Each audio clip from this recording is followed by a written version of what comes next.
2024 തെരഞ്ഞെടുപ്പ് കേരള രാഷ്ട്രീയത്തിൽ വളരെ നിർണായകമായ തെരഞ്ഞെടുപ്പാണ്. കഴിഞ്ഞ 10 വർഷം കേരളം ഭരിച്ച LDF സർക്കാർ അവരുടെ കാലം പൂർത്തിയായിക്കൊണ്ടിരിക്കുകയാണ്. അവർ 3ാം തവണ തിരിച്ചു വരില്ല. സാധാരണ കേരളത്തിലെ 75 വർഷത്തെ ചരിത്രത്തിൽ മാറി മാറി LDFും UDFും അല്ലെങ്കിൽ ഇതുവരെ LDFും UDFും മാത്രമേ ഇവിടെ ഭരിച്ചിട്ടുള്ളൂ. പക്ഷെ ഇപ്രാവശ്യം LDF ഭരണം മാറിയാലും UDFും തിരിച്ചു വരില്ല. ഈ തെരഞ്ഞെടുപ്പിൽ കേരളത്തിൽ കാസർഗോഡ് മുതൽ തിരുവനന്തപുരം വരെ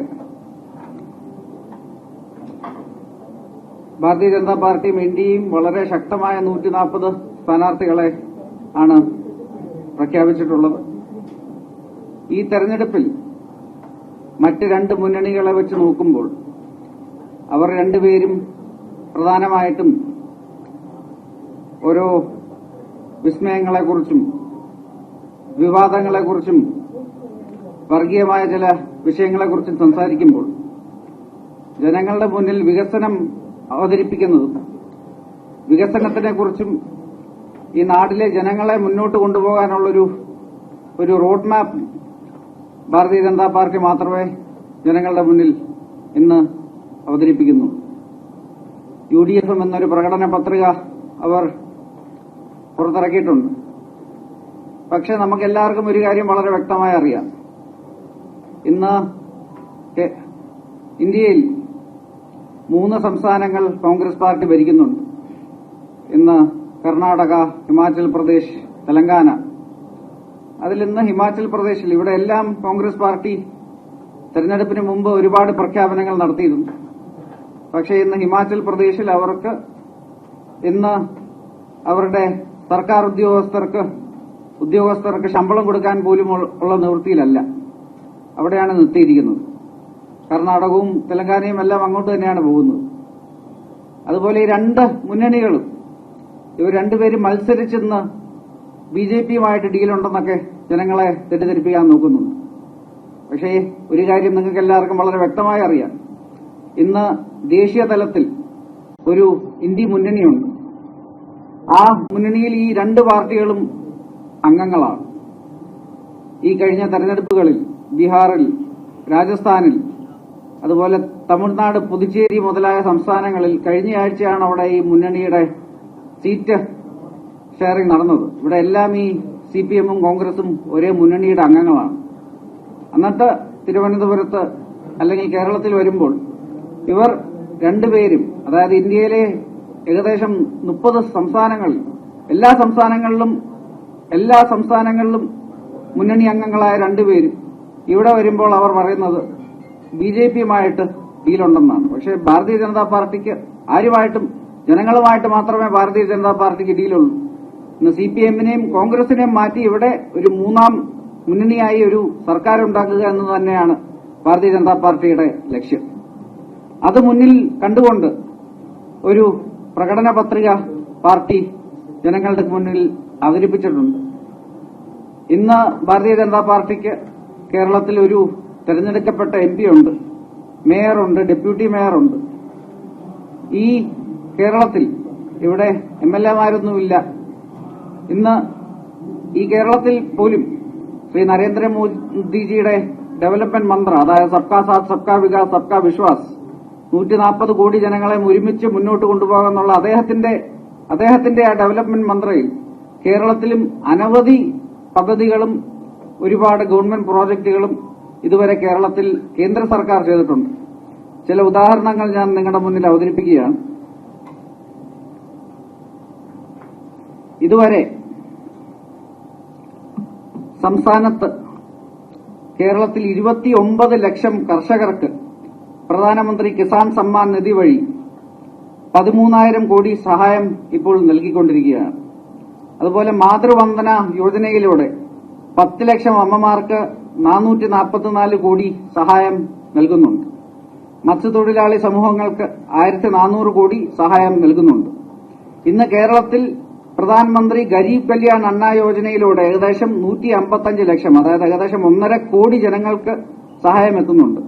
ഏകദേശം 85 ലക്ഷം ആയുഷ്മാൻ കാർഡുകൾ വിതരണം ചെയ്യുന്നുണ്ട്. ഏകദേശം 28 ലക്ഷം ജനങ്ങൾക്ക് PM കിസാൻ പദ്ധതിയോടെ പ്രയോജനം ലഭിക്കുന്നു. കേരളത്തിൽ 1732-ലധികം ജന ഔഷധി കേന്ദ്രങ്ങൾ പ്രവർത്തിക്കുന്നുണ്ട്. ഒരുപാട് വന്ദേ ഭാരത് ട്രെയിനുകൾ അവതരിപ്പിച്ചിട്ടുണ്ട്. അതുപോലെ തന്നെ ഇന്ന് ഒരുപാട് നല്ല അടിസ്ഥാന സൌകര്യങ്ങൾ കേന്ദ്ര സർക്കാരിന്റെ സപ്പോർട്ടോടെ ഇന്ന് കേരളത്തിൽ ചെയ്യുന്നുണ്ട്. ഇതല്ലാതെ ഇന്ന് നമ്മുടെ പ്രകടന പത്രികയിൽ ഒരുപാട് കാര്യങ്ങൾ ജനങ്ങൾക്ക് മുന്നിൽ ഭാരതീയ ജനതാ പാർട്ടിയും എൻഡിയും ഉറപ്പ് തരുന്നുണ്ട്. അതിൽ പ്രധാനപ്പെട്ട കാര്യങ്ങൾ, ഇപ്പോൾ കേന്ദ്രത്തിൽ കഴിഞ്ഞ 11 വർഷമായിട്ട് ഇന്ത്യ ലോകത്തിലെ ഏറ്റവും വേഗത്തിൽ വളരുന്ന രാജ്യമാണ്. ഇന്ന് ജപ്പാനെ മറികടന്ന് ലോകത്തിലെ നാലാമത്തെ ഏറ്റവും വലിയ സാമ്പത്തിക ശക്തിയായി. അടുത്ത 3 വർഷത്തിൽ ജർമ്മനിയെ മറികടന്ന് 3ാമത്തെ ഏറ്റവും വലിയ സാമ്പത്തിക ശക്തിയാകും എന്നാണ് എല്ലാ അന്താരാഷ്ട്ര സംഘടനകളും പ്രൊജക്ട് ചെയ്യുന്നത്. അതോടൊപ്പം തന്നെ ഈ ഗ്രോത്തിന്റെ കൂടെ എംപവർമെന്റ്, സശക്തീകരണത്തിന് വേണ്ടി ഏകദേശം 300-ലധികം കേന്ദ്ര പദ്ധതികൾ ശ്രീ നരേന്ദ്രമോദിജിയുടെ നേതൃത്വത്തിൽ കേന്ദ്ര സർക്കാർ ഇന്ന് ജനങ്ങൾക്ക് കൊടുക്കുന്നുണ്ട്. PM കിസാൻ യോജന, അതുപോലെ ഇന്ന് ജൽ ജീവൻ മിഷൻ, സ്വച്ഛ് ഭാരത് മിഷൻ, ഇങ്ങനെ പല പദ്ധതികൾ ജനങ്ങൾക്ക് കൊടുക്കുന്നുണ്ട്.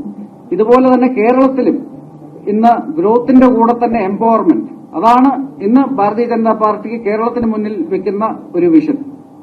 ഇന്ന് പുതിയ വികസന പദ്ധതികളായിട്ട് ഒരുപാട് പുതിയ കാര്യങ്ങൾ NDA ജനങ്ങൾക്ക് മുന്നിൽ വളരെ വിശ്വാസത്തോടെ ഗ്യാരണ്ടി ചെയ്യുന്നുണ്ട്.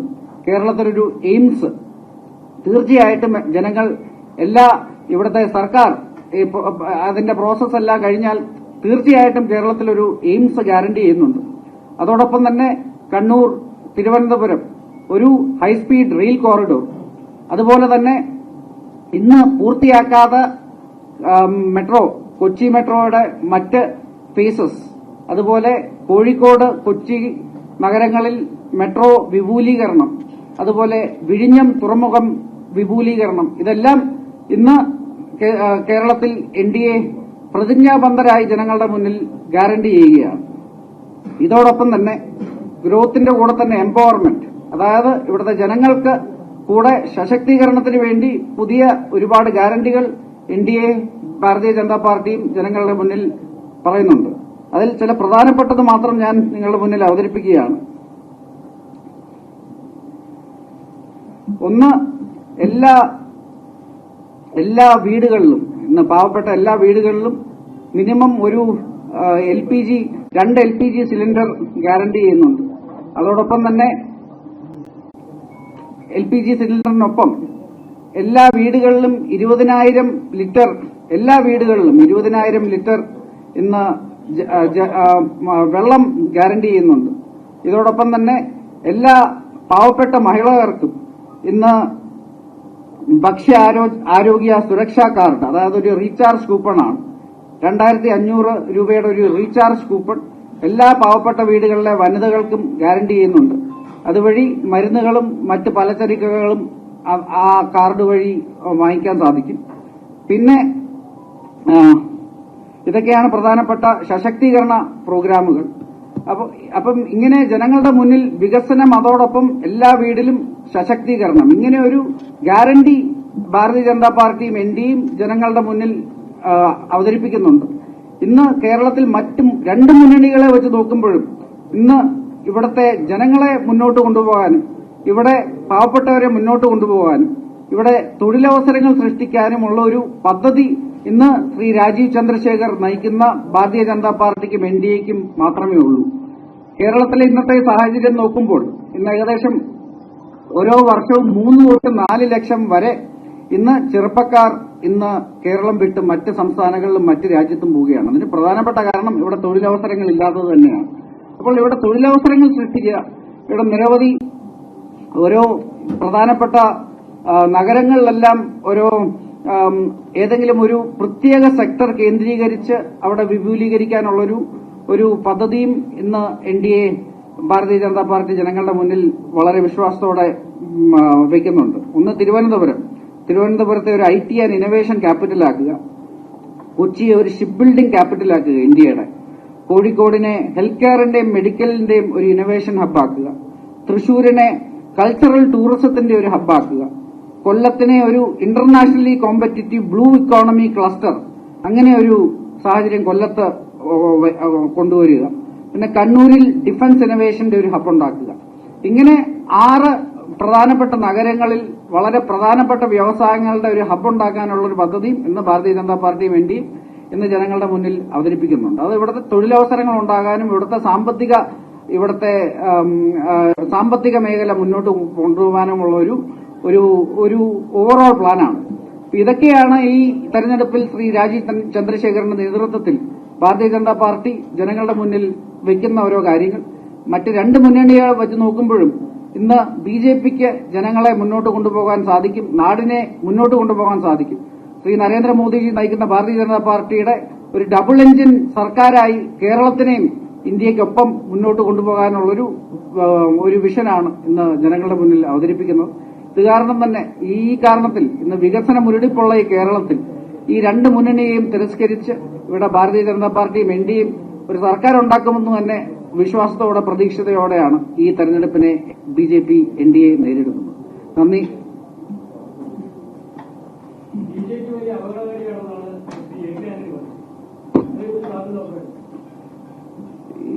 ഓരോരുത്തരും ഓരോ അഭിപ്രായങ്ങളുണ്ട്. പക്ഷെ തീർച്ചയായിട്ടും ഇന്ത്യയിലെ ജനങ്ങൾ ആ അഭിപ്രായങ്ങളെ ഒന്നും മാനിക്കുന്നില്ലെന്നുള്ളത് കുറെ നാളായിട്ട് നമ്മൾ കാണുന്നൊരു കാര്യമാണ്.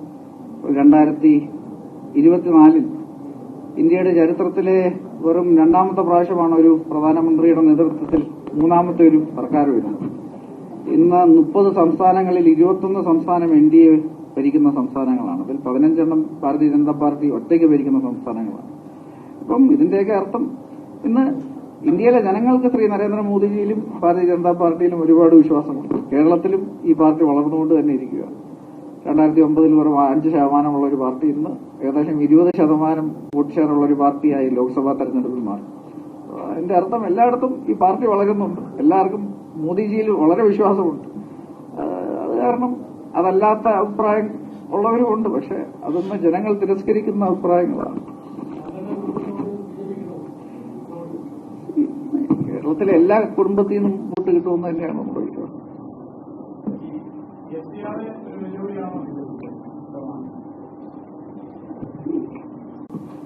FCRA വിഷയം ഇന്ന് പ്രതിപക്ഷ പാർട്ടികൾ ഒരു വിഷയമാക്കാൻ ശ്രമിക്കുന്നുണ്ട്.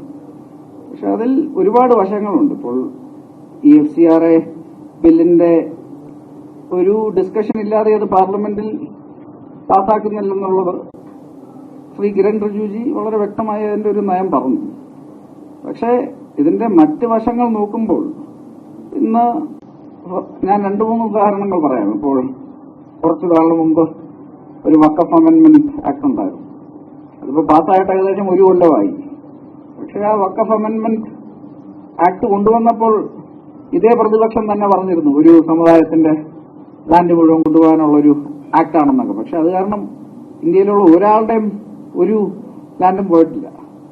അതുപോലെ 4-5 വർഷങ്ങൾക്ക് മുമ്പ് CAA സിറ്റിസൺഷിപ്പ് അമെന്റ്മെന്റ് ആക്ട് അത് കൊണ്ടുവന്നപ്പോഴും ഇന്ന് ഈ ബളമുണ്ടാക്കുന്നവർ തന്നെ പറഞ്ഞൊരു കാര്യമാണ് ഇന്ന് ഒരു സമൂഹത്തിലുള്ളവരുടെ സിറ്റിസൺഷിപ്പ് പോകുന്നൊക്കെ പറഞ്ഞു. പക്ഷെ ഇന്ത്യയിലുള്ള ഒരു പൗരന്റെയും സിറ്റിസൺഷിപ്പ് ഒന്നും പോയിട്ടില്ല. പക്ഷെ അയൽ രാജ്യങ്ങളിലുള്ള ചില പ്രോസിക്യൂട്ടഡ് ആയിട്ടുള്ള മൈനോറിറ്റീസിന് ഇന്ത്യക്ക് അഭയം കൊടുക്കാനുള്ള ഒരു സാഹചര്യമുണ്ടായി. അതുപോലെ ഈ FCRA ആക്ട് കൊണ്ടുവന്നതും അതിന്റേതായ കാരണങ്ങളുണ്ട്. ഇപ്പോൾ ഇന്ത്യയിൽ ഒരുപാട് NGOകൾ പ്രവർത്തിക്കുന്നുണ്ട്. അതിൽ ഒരുപാട് പേർ നല്ല കാര്യങ്ങൾ തന്നെയാണ് ചെയ്യുന്നത്. പക്ഷെ ഇപ്പം ചില ഉദാഹരണങ്ങൾ ഞാൻ പറയുകയാണ്. ഇപ്പം ഫോർ എക്സാമ്പിൾ നമ്മുടെ ഒരുപാട് ബോർഡർ സംസ്ഥാനങ്ങളുണ്ട്. ഇപ്പം കാശ്മീറും പഞ്ചാബും നോർത്ത് ഈസ്റ്റിലും ഒക്കെ ഇവിടെയൊക്കെ ഒരുപാട് NGOകൾ ചിലതൊക്കെ ഇന്റർനാഷണൽ റെപ്യൂട്ടേഷൻ ഉള്ളതും ഇന്റർനാഷണൽ പ്രസൻസ് ഉള്ള NGOകളുമാണ്. പക്ഷെ അവർ ഫോറിൻ ഫണ്ട് വാങ്ങിക്കുന്നു. പക്ഷെ അവർ പറയുന്ന കാര്യങ്ങളല്ല അതിനുപയോഗിക്കുന്നത്. അതിന് ഒരുപാട് നാഷണൽ സെക്യൂരിറ്റി കൺസേൺസ് ഉണ്ട്. അതുപോലെ തന്നെ ഇതിനൊരുപാട് ദേശവിരുദ്ധമായ പല കാര്യത്തിലും ഉപയോഗിക്കുന്നവരുണ്ട്. അതുപോലെ ഇപ്പം ഒരു ബിസിനസ് ചെയ്യുന്നവരായാലും ഒരു ഇൻഡിവിജ്വൽ ആയാലും ഒരു കോർപ്പറേറ്റ് ആയാലും അവർക്ക് പുറത്തുനിന്ന് ഫണ്ട് കൊണ്ടുവരുമ്പോൾ അതിൻ്റെതായ ചില നോംസ് ഉണ്ട്. അതുപോലെ NGOസിനും പുറത്തുനിന്ന് ഫണ്ട് കൊണ്ടുവരുമ്പോൾ NGOയുടെ ബൈലൈൻസിൽ വളരെ ക്ലിയർ ആയിട്ട് എഴുതിയിരിക്കുന്ന ചില കാര്യങ്ങളുണ്ട്. ഇതിന് മാത്രമേ ഫണ്ട് ഉപയോഗിക്കാവൂ. പക്ഷെ അതല്ലാതെ മറ്റു കാര്യങ്ങൾക്ക് ഉപയോഗിച്ചാൽ ചിലപ്പോൾ ലൈസൻസ് ക്യാൻസൽ ആകും. അത് റിയാലിറ്റിയാണ്. പക്ഷെ ഇതെല്ലാം പല കാരണങ്ങൾ കണ്ടുകൊണ്ട് ഇതൊരു ലോ ആൻഡ് ഓർഡർ അല്ലെങ്കിൽ ഒരു സെക്യൂരിറ്റി കൺസേൺ കാരണം കൊണ്ടുവന്ന ഒരു ബില്ലാണ്. അല്ലാതെ ഇത് ഏതെങ്കിലും ഒരു മതത്തിനെതിരെയോ ഇത് ഒരു മതത്തിനെ അല്ലെങ്കിൽ മതങ്ങളെ ടാർഗറ്റ് ചെയ്യാനോ ഒന്നും കൊണ്ടുവന്ന ഒരു ബില്ലേ അല്ല. ഇതിന് മറ്റ് കൺസേൺസ് ആണുള്ളത്. പക്ഷെ ഇന്ന് കേരളത്തിൽ തെരഞ്ഞെടുപ്പ് വരുന്നത് കാരണം ഇന്ന് പണ്ട് ഈ സിറ്റിസൺഷിപ്പ് അമെന്റ്മെന്റ് ആക്ടിനെ കുറിച്ച് പറഞ്ഞ വിവാദമുണ്ടാക്കാൻ ശ്രമിച്ചവർ, അതുപോലെ വഖഫ് അമെന്റ്മെന്റ് ബില്ലിനെ കുറിച്ച് വിവാദമുണ്ടാക്കാൻ ശ്രമിച്ച അതേ പ്രതിപക്ഷം ഇന്ന് ജനങ്ങളെ തെറ്റിദ്ധരിപ്പിക്കാനെന്ന് ചെയ്യുന്ന ഓരോ കാര്യങ്ങളാണെന്ന് നമ്മൾ കണ്ടുകൊണ്ടിരിക്കുന്നത്.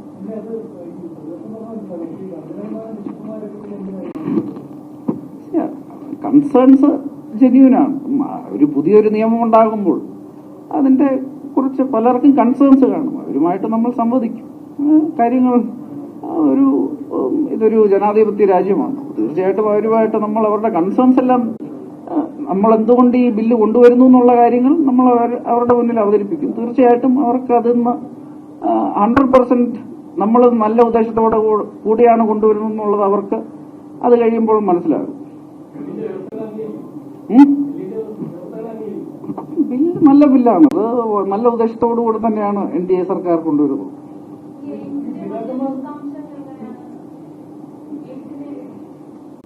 എയിംസിന്റെ നോംസ് അനുസരിച്ച് സംസ്ഥാനം 3 സ്ഥലങ്ങൾ 3 ഓപ്ഷൻസ് സെൻട്രൽ ഗവൺമെന്റിന് കൊടുക്കണം. ഇതുവരെ അത് കൊടുത്തിട്ടില്ല. എനിക്ക് തോന്നുന്നു ഒരു ഓപ്ഷൻ ഏതാണ്ടായി കൊടുത്തിട്ടുള്ളൂ. അപ്പം ആ പ്രോസസ്സ് ഫോളോ ചെയ്ത് കഴിഞ്ഞാൽ തീർച്ചയായിട്ടും കേരളത്തിന് ഒരു എയിംസ് 100% ഗ്യാരണ്ടീഡാണ്.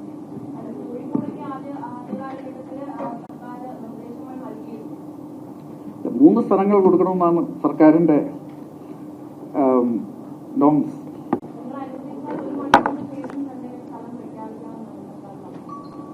അനുവദിക്കുന്നതിന് നോംസ് ഉണ്ട്.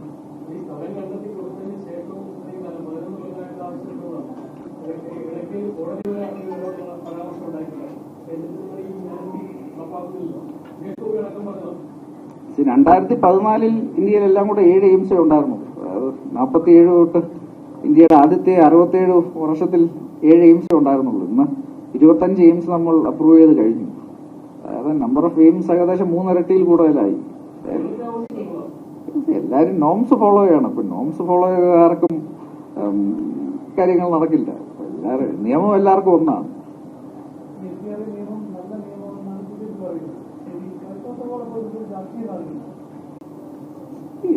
തെരഞ്ഞെടുപ്പ് സമയത്ത് രാഷ്ട്രീയം അതിന്റെ ഒരു നോർമലാണ്. ഞാൻ പറഞ്ഞല്ലോ, ഇപ്പം ചിലവർ രാഷ്ട്രീയം തീർച്ചയായിട്ടും കാണുന്നുണ്ട്.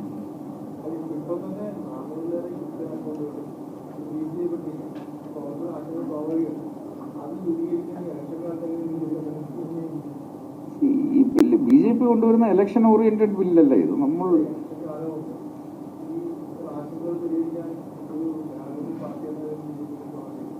തീർച്ചയായിട്ടും കാര്യം ഈ ബില്ല് കൊണ്ടുവന്ന ഞാൻ പറഞ്ഞല്ലോ, ഇത് ഒരു law and order, national security കൺസേൺസും എല്ലാം കണ്ടുകൊണ്ട് കൊണ്ടുവരുന്ന ഒരു ബില്ലാണ്. അതിൽ ഒരുപാട് വശങ്ങളുണ്ട്. തീർച്ചയായിട്ടും ഇതിൽ ആശങ്കയുള്ളവരുമായിട്ട് നമ്മൾ എന്തുകൊണ്ട് ഇത് കൊണ്ടുവരുന്നു എന്നുള്ളൊരു വളരെ വളരെ സ്ട്രെയിറ്റ് ഫോർവേഡായിട്ടും ഓണസ്റ്റുമായിട്ടുള്ള ഒരു കോൺവെർസേഷൻ BJP നേതാക്കൾ ഇപ്പം നടത്തുന്നുണ്ട്. അതിന്റെ റിസൾട്ട് നമ്മൾ കാണും. ഈ ഓരോ ബില്ല് കൊണ്ടുവരുമ്പോൾ പാർലമെന്റിൽ ഇതുവരെ വെച്ചിട്ടില്ലല്ലോ. ഇനിയാണിപ്പം സംസാരിക്കാൻ പോകുന്നത്.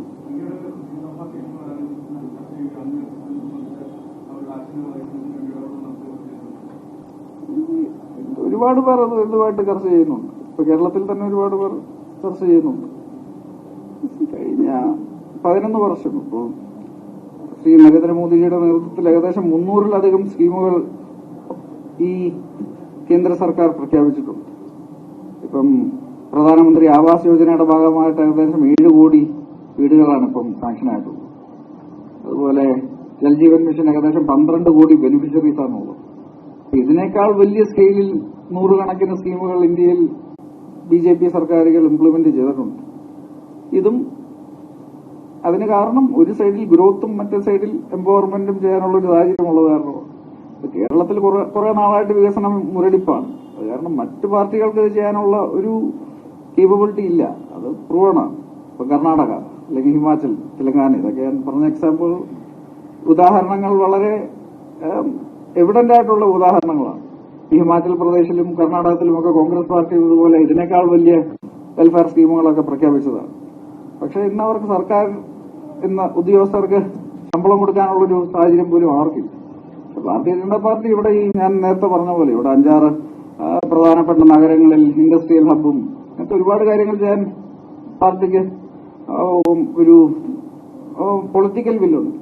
അതോടൊപ്പം ഇത് വലിയൊരു എംപവർമെന്റ് സ്കീമല്ല. ഇന്ന് ജനങ്ങളെ സഹായിക്കാനുള്ള ഒരു എംപവർമെന്റ് സ്കീമായിട്ടാണ് കാണുന്നത്. ഇപ്പോൾ LPG-യുടെയും ഗ്യാസിന്റെയും ഒക്കെ ഷോർട്ടേജ് അതൊരു ഗ്ലോബൽ ഫിനോമിനനാണ്. ഇപ്പോൾ എല്ലാവർക്കും അറിയാമോ, ഇന്ന് മിഡിൽ ഈസ്റ്റിലൊരു വലിയൊരു സിറ്റുവേഷൻ ഉണ്ട്. അതിന് എല്ലാ രാജ്യങ്ങളിലും അതിൽ എഫക്റ്റഡ് ആണ്. ഇന്ത്യ മാത്രമല്ല എഫക്ട്.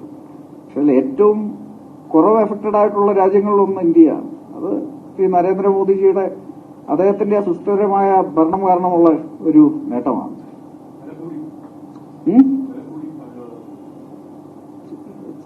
ചെറുതായിട്ട് എല്ലാവരും ലോകത്തുള്ള എല്ലാവരും ഉള്ളൊരു പ്രശ്നമാണത്.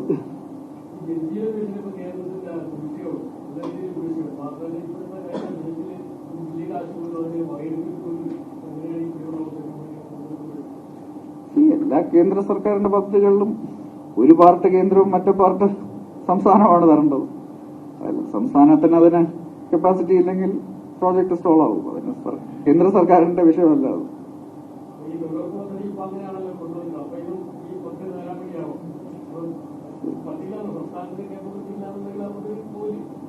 കാരണമാണ് ഈ കേരളത്തിൽ ഒരു ഡബിൾ എഞ്ചിൻ സർക്കാർ വേണ്ടത്. കാര്യം ഇവിടെ ഒരു BJP ഗവൺമെന്റ് വന്നാൽ ഇതെല്ലാം ഡബിൾ എഞ്ചിൻ വേഗത്തോടെ ഇതെല്ലാം കാര്യങ്ങൾ നടക്കും.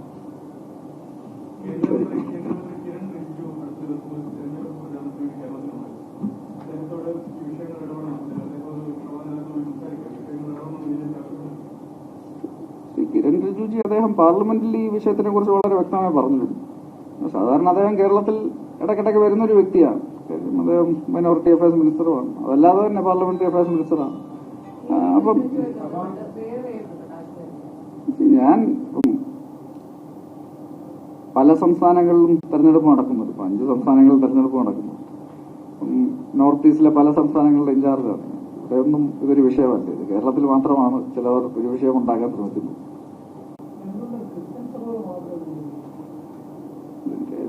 താങ്കൾ തന്നെ എന്നോട് ഒരു ചോദ്യം ചോദിച്ചപ്പോൾ അതിന്റെ ഉത്തരവും പറഞ്ഞല്ലോ, എല്ലാ രാഷ്ട്രീയം ഉണ്ടെന്നുള്ളതായിരിക്കും.